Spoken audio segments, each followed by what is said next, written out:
Everyone, कसे आहात तुम्ही सगळेजण? आय होप तुम्ही सगळेजण खुश असाल, आनंदी असाल.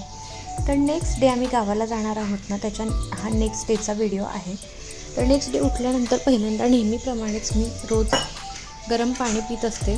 तर आज थोडंसं एक वेगळं मी ड्रिंक बनवलं होतं पिण्यासाठी. तर त्याचे जे बेनिफिट्स आहेत ना, त्याच्यावरती मी एक वेगळा व्हिडिओ बनवणार आहे. आणि हे कोणतं ड्रिंक आहे, जे फॅट कटर ड्रिंक आहे. तुमची टमी फॅट वगैरे एकदम झटपट कमी करायची असेल तर डेली हे ड्रिंक तुम्हाला प्यायचं आहे. तर त्या ड्रिंकचा मी एक वेगळा व्हिडिओ बनवणार आहे, तो तुम्हाला जाऊन चेक करायचा आहे. त्याच्यात कोणते कोणते इन्ग्रेडियंट मी टाकलेत ते सुद्धा मी तुम्हाला त्या व्हिडिओमध्ये सांगणार आहे. तर चला, हा व्हिडिओ आधी येईल आणि तो व्हिडिओ नंतर येईल, कारण आता गावाकडचे व्लॉग चालू आहेत. तर थोडंसं मी हेच व्हिडिओ शेअर करत आहे तुमच्यासोबत. तर त्यानंतर आता गावाला जायचं आहे म्हटल्यावर घरात रवा वगैरे असेल, काही गोष्टी असतील खराब होणाऱ्या डाळी वगैरे, तर त्या कशा स्टोअर करायच्या ते तुमच्यासोबत मी आता शेअर करणार आहे. तर आता इथे आता बघा, रवा आपण असंच ठेवून गेलो तर 8-15 दिवसासाठी जर तुम्ही चालला असाल तर तो रवा खराब होणार, त्याच्यामध्ये आळ्या वगैरे होतात, मग तो खाण्यालायक राहत नाही. म्हणजे एवढा रवा सगळा तुमचा वायात जाणार आहे. तर त्यासाठी तुम्हाला रवा अशा पद्धतीने तूप घालून भाजून ठेवायचा आहे, म्हणजे तो खराब होणार नाही. आणि आता माझं रुटीन मी ठरवलेलंच आहे. गावाला जायचं असं, सकाळी सकाळी कुठेही जायचं असो, काही असो, व्यायाम आणि आपलं जे रुटीन आहे ते सोडायचं नाही. तर सकाळी मी 6:30लाच उठले. रात्री थोडं लेट झालं होतं आवरावरीमध्ये, तरीसुद्धा सकाळी 6:30ला उठून मी 7 वाजता मॉर्निंग वॉकला गेले होते.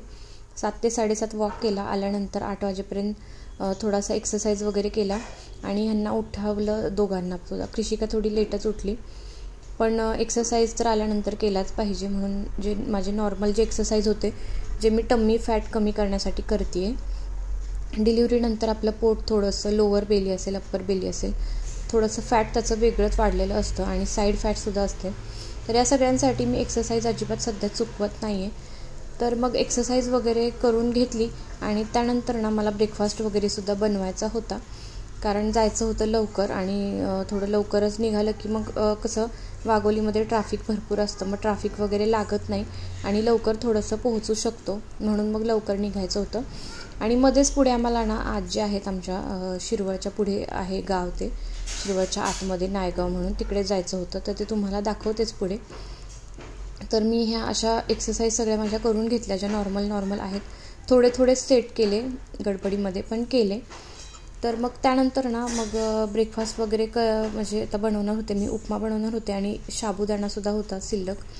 तर म्हटलं तो पण खराब होऊ शकतो किंवा किती दिवस ठेवायचा ना, महिनाभर ठेवून मग खायचं, त्यापेक्षा म्हटलं तो सुद्धा रात्री भिजत घातला होता. तर मग ब्रेकफास्टमध्ये मी खिचडी आणि रव्याचा उपमा हे बनवणार होते. आणि उपमा बनवण्यासोबतच मी रवासुद्धा भाजून ठेवला, जेणेकरून येईपर्यंत तो आहे असा राहील. आणि जर डाळी वगैरे मी जास्त आणलेल्याच नव्हत्या, कारण गावाला जायचं आहे म्हटल्यावर आहे तेच वापरत होते सगळ्या गोष्टी.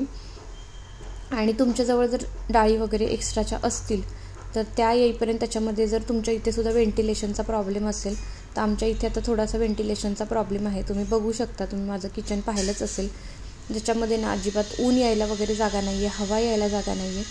त्यामुळे मग थोडंसं तो प्रॉब्लेम असल्यामुळे गोष्टी ना पटकन खराब होतात. त्यामुळे मग मी डाळी वगैरे जर एक्स्ट्रा असतील तर त्या फ्रीजमध्येच ठेवून येत असते, जेणेकरून त्याला भुंगा वगैरे लागत नाही आणि कीड वगैरे सुद्धा लागत नाही. तर डाळी वगैरे काही एक्स्ट्रा नव्हत्या जास्त, कारण गावाला जाण्याचं प्लॅनिंग ऑलरेडी पहिलंच झालेलं होतं. त्यामुळे मग गोष्टी आधीच आणून नाही ठेवल्या.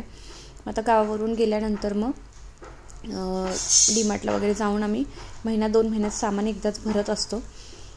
तर मग त्यानंतर मग आता ब्रेकफास्ट वगैरे झाला आणि किचन वगैरे सुद्धा आवरून ठेवायचं होतं. आणि गावाला जायचं म्हणल्यावर किचन वगैरे घाण ठेवून कधीच नाही जायचं, पाणी वगैरे सगळं क्लीन करून जायचं. फ्रीजच्या बॅक साईडला पाणी साठलेलं असतं, ते सुद्धा आठवणीने पाणी ओतून द्यायचं. कारण काय होतं, ते पाणी साठलेलं आपण जर तसंच ठेवलं तर ते ओव्हरफ्लो होतं आणि मग ना जाईपर्यंत आपण घरी ते पूर्ण पाणी सगळं फरशीवरती सांडलेलं असतं आणि त्याचे ओघळ भरपूर लांबपर्यंत जातात आणि ते पाणी जे असतं ना ते थोडंसं खराब असतं. त्यामुळे त्याचा म्हणजे असं फिल्टर झालेलं पाणी नसतं, ते पूर्ण घाण पाणी असतं. मग त्याचा वास खूप घाण. त्यामुळे बऱ्याच बारीक सारीक गोष्टी असतात ज्या गावाला जाण्याआधी आपल्याला व्यवस्थित क्लीन करून जावं लागतं. भलेही आल्यानंतर आपल्याला पुन्हा आवरावं लागलं तरी चालेल, पण जाताना आपलं घर स्वच्छ आणि नीटनेटकंच असावं. जसं की माझं मी नेहमीच घर स्वच्छ ठेवून जाते गावाला जाताना आणि आल्यानंतरसुद्धा पुन्हा क्लीन करत असते. तर यानंतर ब्रेकफास्टमध्ये बघा उपमा बनवला होता आणि हे जे भांडे होते ना आधी घासलेले ते ब्रेकफास्टचे नव्हते ॲक्च्युली. फ्रीजमधलं आपल्याला गोष्टी बाहेर क्लीन करण्यासाठी काढाव्या लागतात, फ्रीज चेक करावा लागतो. तर ते सगळं चेक केलं आणि त्यानंतर मग सगळं आवरलं, ब्रेकफास्ट वगैरे झाला, आंघोळ वगैरे उरकलं. त्रिशूलासुद्धा त्याच्यातला थोडासा उपमा चारला, एक बनाना तिने खाल्ला होता. फ्रूट्स खाते ते एक चांगला बेनिफिट्स आहे, म्हणजे बाहेर जाताना अशी गडबड होत नाही. म्हणजे रस्त्यामध्ये ती खाते काही ना काहीतरी देईनच मी तिला, पण निघताना जर तिने गडबडीत नाही काही खाल्लं तर एखादं फ्रूट जरी खाल्लं तरी तेवढीच पोटाला भर पडते. आणि फायनली आम्ही जय गणेशा करत निघालेलो आहोत, आमच्या प्रवासाला सुरुवात करत आहोत. तर पुढे व्हिडिओपर्यंत पाहायचा आहे, कारण आम्ही पुढे तुम्हाला दाखवणार आहे मी आमची आजी म्हणजे कृषूची पंजी आजी. श्री स्वामी समर्थ. ओम नमः शिवाय. आमचा प्रवास सुखकर हो. चला, अशा पद्धतीने आम्ही आता आमची पावलं घराकडे चाललेली आहेत. आमची पावलं म्हणजे गाडीची चाकं चाललेली आहेत, म्हणजे गाडी चाललेली आहे. तर चला भेटूयात पुढे.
त्यानंतर फायनली आम्ही बघा नायगाव जे सावित्रीबाई फुलेंचं गाव आहे, म्हणजे त्यांचं माहेरघर आहे, तिथे आत्ताच मागे 3 का 4 तारखेला 3 तारखेला मोठा प्रोग्राम होता.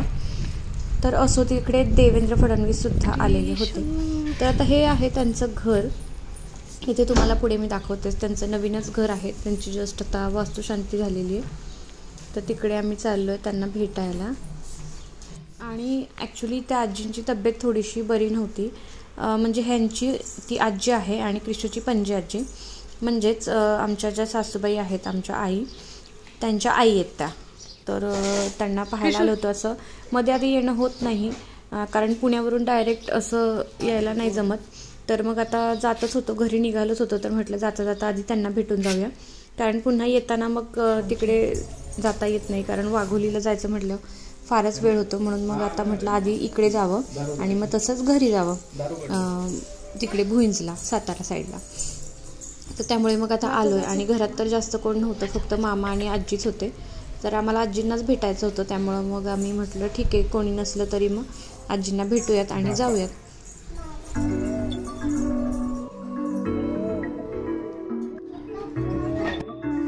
फायनली मग आम्ही मामांच्या घरी पोहोचलो आणि ह्या आहेत आजी ज्यांना आम्ही भेटायला आलो होतो. म्हणजे त्यांना पॅरालिसिसमुळे आता सध्या चालायला वगैरे येत नाही, पण खूप भारी आहेत, मस्त आहेत आजी त्या. आणि क्रिशूला पण खूप आवडल्या. क्रिशूला त्यांना 2दा पप्पीसुद्धा दिली, त्यांनासुद्धा खूप छान वाटलं, मस्त एकदम. आणि बघा अशी मस्त त्यांच्या पायासुद्धा पडते, त्यांचा आशीर्वाद घेतला. आजींच्या चेहऱ्यावरती बघा किती छान स्माईल आली.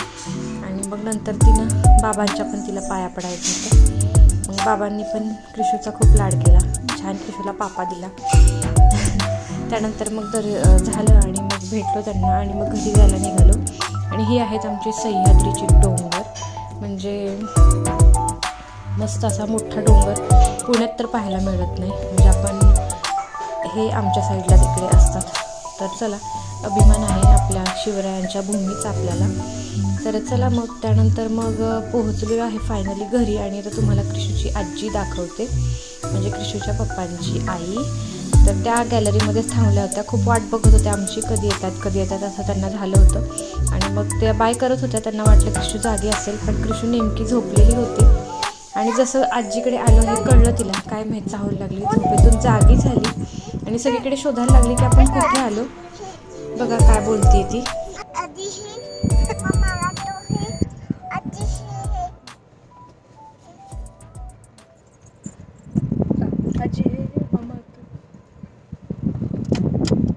बघ इकडं आजी दिसते का, बघ दिसते का, वरती वाकून बघ बरं, दिसते का. त्यानंतर लगेचच मग आता इकडे तिची भांडी कुंडे तर नव्हते, पण तिने तिचं जे नेहमीचा आवडीचा छंद आहे ना, इथे आल्यानंतर तिला काही कशाची गरज पडत नाही, एकटीच खेळत असते. बघा सगळे भांडी गोळा केलेत आणि मस्त आपण जेवण करतो ना, वाव, म्हणजे असं पाणी वगैरे पितो, एक घास खातो, तशी तिची मस्त ॲक्टिंग चालली होती आणि छान खेळत होती. चला इथेच एंड करूयात, भेटूयात नेक्स्ट व्लॉगमध्ये. बाय.